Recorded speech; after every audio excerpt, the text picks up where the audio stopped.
How do defensive strategies impact fantasy football matchups? Have you ever wondered how the defensive strategies of teams can change the game for your fantasy football lineup? Let's break it down. Defensive strategies play a major role in shaping the scoring chances for offensive players.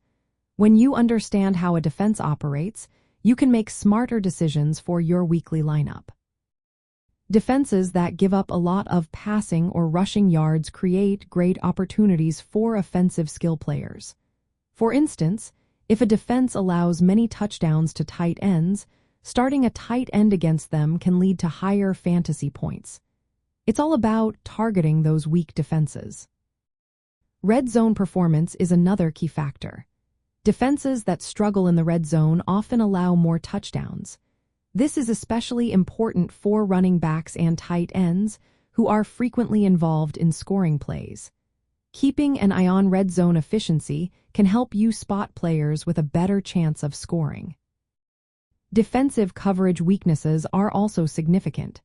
Some defenses have trouble covering slot receivers, which can lead to more catches and touchdowns for those players.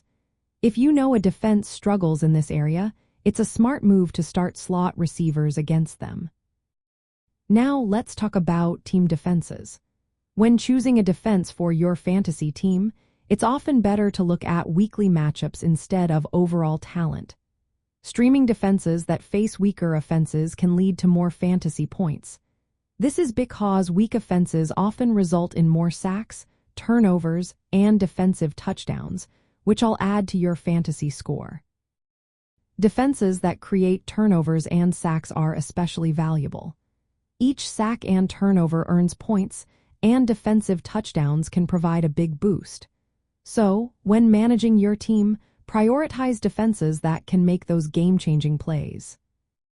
For your weekly lineup decisions, it's essential to analyze the opposing defense's tendencies and recent performance. This will help you decide which offensive players to start or sit and which defense to use. For example, if a defense is up against a team with a struggling offensive line or quarterback, that defense is likely to rack up sacks and turnovers, making it a strong choice. In summary, defensive strategies significantly impact fantasy football matchups. They shape the opportunities for offensive players and influence the value of team defenses. By analyzing these factors, you can make informed decisions that maximize your fantasy points each week.